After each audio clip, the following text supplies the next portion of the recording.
রূপকথা গল্পের জগতে তোমাকে স্বাগত। আমার ছোট্ট শ্রোতা বন্ধুদের জন্য নিয়ে এসেছি একটি হাসির গল্প।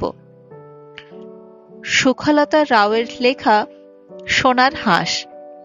আমার গল্প শুনতে যদি তোমার ভালো লেগে থাকে, একটা লাইক করে দিও এবং আমার চ্যানেলটিকে সাবস্ক্রাইব করে আমার সঙ্গে থেকো। তো চলো আজকের গল্প শুরু করি। সোনার হাঁস। এক কাঠুরের 3 ছেলে। তাদের মধ্যে ছোট্ট ছেলেটি খুব বোকা, তাই তাকে সকালে হাঁদারাম বলে ডাকে। একদিন কাঠুরে তার বড় ছেলেকে বলল, আজ আমার অসুখ করেছে, আমি কাঠ কাটতে বনে যেতে পারবো না, তুমি যাও।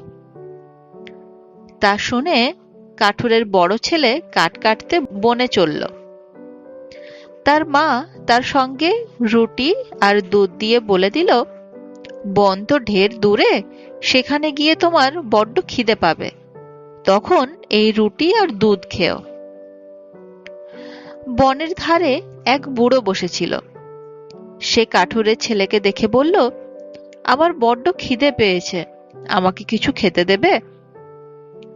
বড় ছেলে বলল, যা আছে তাতে আমার নিজেরই পেট ভরবে না, তোমাকে কোত্থেকে দেব, পালা। এই বলে সে কাঠ কাটতে গেল। গিয়ে যেই গাছ কাটতে কুড়ুল উঠিয়েছে, অমনি সেই কুড়ুল ফসকে তার হাতের উপর পড়ে গেল। হাত কেটে ঝরঝর করে রক্ত পড়তে লাগলো। কাজেই কাঠ কাটা আর হলো না। পরদিন মেজ ছেলে কাঠ কাটতে গেল। তার সঙ্গে তার মা রুটি আর দুধ দিল। সেদিনও সেই বুড়ো বনের ধারে বসেছিল আর কাঠুরের ছেলের কাছে খেতে চাইল। তার মেজ ছেলে বলল, নিজে না খেয়ে তোমাকে খেতে দিই আর কি, বয়েই গেছে। তারপর সে বনের ভিতর গিয়ে কাঠ কাটবার জন্য যেমনি কুড়োল উঠিয়েছে, অমনি ধপাস করে কুড়োলটা তার পায়ের উপর পড়ে গেল। কাজেই সেদিন আর সে হেঁটে বাড়ি যেতেই পারল না। তারপর কাঠুরের ছোট ছেলে গেল কাঠ কাটতে। সে বেচারা বোকা বলে তাকে কেউ ভালোবাসে না। তার সঙ্গে তার মা খাবার দিল, খালি বাসি রুটি আর জল। সেদিনও বনের ধারে সেই বুড়ো বসেছিল। হাঁদারামকে দেখে, বড্ড খিদে পেয়েছে বাবা, কিছু খেতে দেবে, বলল বুড়ো। হাঁদারাম বলল, তাই তো, কি করি, আমার কাছে তো কিছুই নেই, শুধু বাসি রুটি আর জল আছে, তাতে কি তোমার পেট ভরবে? তারা দুজনে মিলে সেই রুটি আর জল ভাগ করে খেলো। খেয়ে দে বুড়ো ভারী খুশি হয়ে বলল, তুমি আজ প্রথমেই যে কাজটা কাটবে তার নিচে একটা খুব ভালো জিনিস পাবে। তারপর হাঁদারাম গেল কাঠ কাটতে। গিয়ে সে একটা গাছ কাটতেই গাছের ভেতর থেকে বার হলো সুন্দর একটি সোনার হাঁস। সমস্ত দিন কাঠ কেটে সন্ধ্যের সময়ে কাঠ আর সেই হাঁসটিকে নিয়ে হাঁদারাম বাড়ি চলেছে। আর খানিক দূরে যেতেই রাত হয়ে গিয়েছে। তখন সে ভাবল, রাত্রে আর কোথায় যাব, একটা সরায়ে আজ থাকি। এই ভেবে সে এক সরাইখানাতে গিয়ে উঠল। সরাইওয়ালার 2 মেয়ে। সোনার হাঁস দেখে তাদের ভারী লোভ হয়েছে। দুজনে মনে করছে ওর একটা পালক নিয়ে খোপায় পরব। রাত্রে যখন সকলে ঘুমিয়েছে, কেউ জেগে নেই, তখন সরাইওয়ালার বড় মেয়ে পা টিপে টিপে হাঁসের কাছে গেল। হাঁসের কাছে গিয়ে যেই তার একটা পালক ধরে আস্তে আস্তে টেনেছে, অমনি সর্বনাশ, পালক তো ছিঁড়লই না, লাভের মধ্যে তার হাতখানা হাঁসের গায়ে আটকে গেল।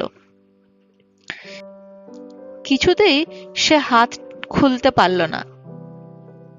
কাজে সেখানেই বসে থাকতে হলো। খানিক পরে তার বোনও পালক চুরি করতে এসেছে।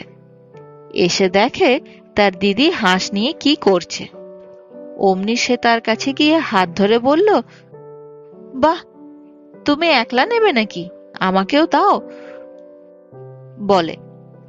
আর সে তার হাত টেনে আনতে পারে না। সে তার দিদির হাতের সঙ্গে একেবারে জুড়ে গিয়েছে। কাজেই সেই রকম হয়ে দু বোনকে সমস্ত রাত সেইখানেই থাকতে হলো। সকালে উঠে হাঁদারাম তার হাঁস নিয়ে বাড়ি চলেছে। সঙ্গে সঙ্গে সরাইওয়ালার দুই মেয়ে ছেঁচড়ে ছেঁচড়ে চলেছে। তাই দেখে সরাইওয়ালা ব্যস্ত হয়ে দৌড়ে এলো। আরে কোথায় যাচ্ছিস? বুড়ো বুড়ো মেয়েরা এমনি করে চলছিস? লজ্জা করে না? বলে যেই তার ছোট মেয়ের হাত ধরেছে অমনি সেও তাদের সঙ্গে আটকে গেছে। হাঁদারাম কিন্তু সেদিকে চেয়েও দেখে না।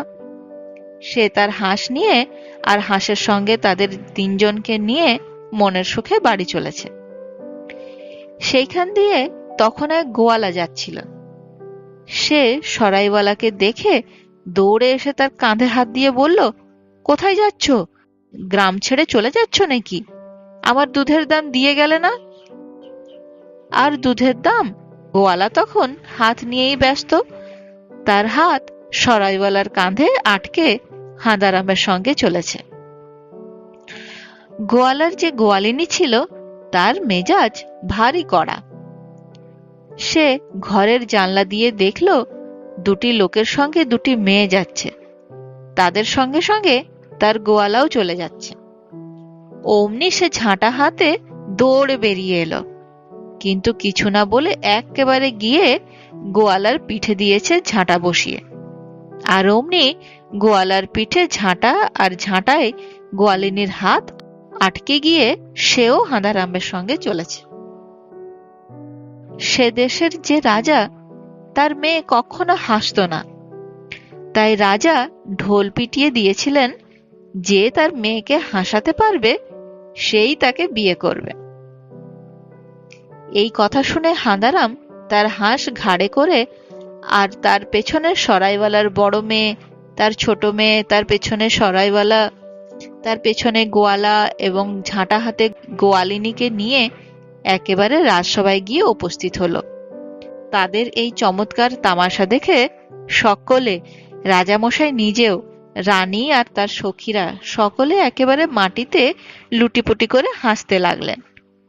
আর সকলের চেয়ে বেশি হাসলো রাজার সেই মেয়ে। নমস্কার।